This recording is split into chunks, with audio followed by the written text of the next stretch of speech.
555 in the morning. 555 in the morning. Raising your vibration early this morning. Welcome back to the Now Morning Show. You just heard the sounds of some of the cast of Kambule 2022. And we have with us in studio this morning, Attillah, good morning. Good morning. Welcome. And of course, we have Aneka and Iremide with us as well. So yes. Before we get into anything, how's your morning been so far? What's up? Good. I mean, you know, today, I just have to start by saying today is the birthday of Claudia Jones, who was born in Belmont. And, you know, she was born in 1915. And she was one of the architects of the first Notting Hill Carnival. She lived in the US and she was deported. And then she went to live in the UK in the 50s. And so today is a very special day for me, particularly because I consider Claudia Jones to be one of my, you know, my heroes. She was a journalist, but she also understood the power of Carnival. And so, you know, I give thanks for her energy today as we go into this Carnival week of excitement. Although it's not really Carnival, it's still Carnival. The Jumbie's still there. Yeah, as you mentioned, so the energy is still there, and it is so true. And you are bringing that to life. Now, I really want to jump into this conversation because what's it like doing bringing such an iconic piece of history to life this way? Well, we've been doing this production for a while, right? And every year we get into this energy of finding new young people to bring into the production. Students, both at primary level, tertiary level, and secondary level.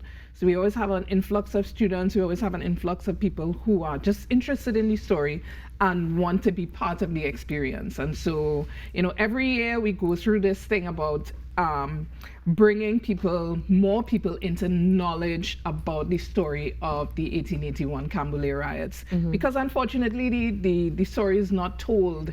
We don't learn our history well in the education system. So part of the process is not just learning about the dances and learning your lines, it's also learning the history and the context of why we are doing this. And so this year is no different. I mean, we have less new people, but we still, you know, we have a core cast who are really excited and, you know, have been observing all sorts of COVID protocols in order to keep safe for the last 2 months while we prepare to go on stage this week. And I know you're going to be on stage for more than one night, correct? Yes, absolutely. And this is the first time that we're doing that. Also because it's a different carnival this year.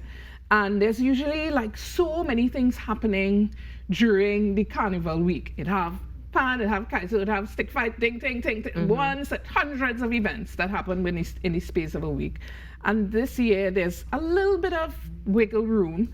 So we're giving people an opportunity. I mean, yes, we have our 5 a.m. show, but we're giving people an opportunity to see the production outside of that 5 a.m. time.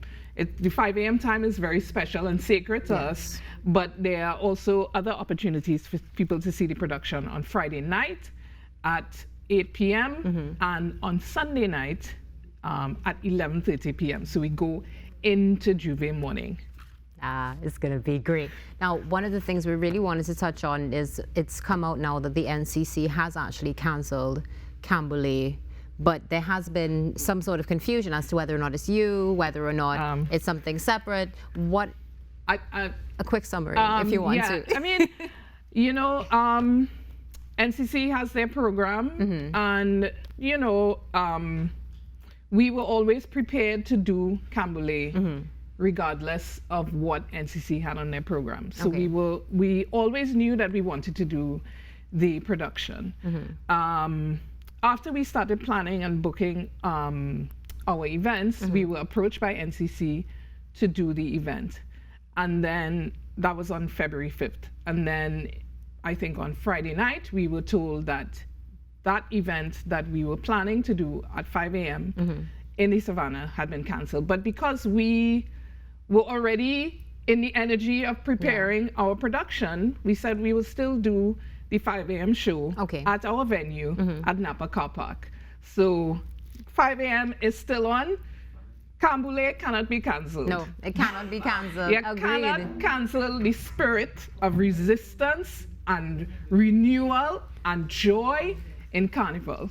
So true. So I know also you are doing workshops, correct? We are doing workshops. So, that is just monumental because you have fire breathing workshops. What else do you have available? We have calendar, we have drumming. And what's interesting about this year is that, every year we have, maybe hundreds of academics, researchers and stuff who come to Trinidad. They take away lots of things and they don't really give back much. They don't. And what we have this year is we actually have some of those academic institutions who have been working with us, who have been coming and studying with us and that sort of thing, supporting and paying for those workshops to happen. So I just want to shout out Carol Boyce Davies, who is an eminent scholar of the same Claudia Jones at Cornell University. She is going to be supporting a workshop that we are doing about the history and development of the Kambule.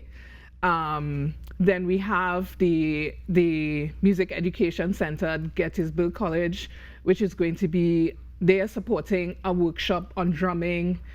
Then we have the Leeds Women in Carnival project. They are supporting a woman-led fire breathing workshop. I mean, so it's really the whole world getting involved in us telling ourselves about us.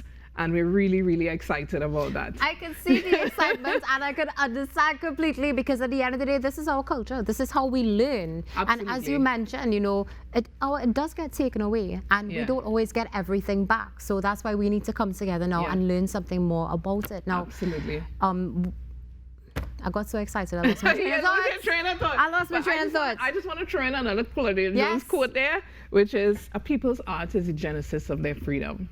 A people's art is the genesis of their freedom.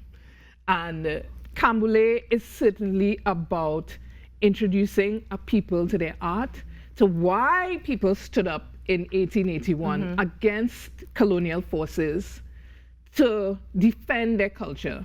And what we also believe is that this story is a universal story. It's a story that repeats itself multiple times and in multiple ways all over the world. And so we want to tell the world that our story, our origin story of why Carnival is all over the world, why people love Carnival all over the world, is important to why we have to celebrate our Carnival, regardless of what is going on. I couldn't agree with you more. Thank you so much for being with us on the show this morning. Looking forward to seeing your show come together again. Really excited. And Trinidad and Tobago, you don't want to miss it. It's going to be happening. Drummers, take us out, man.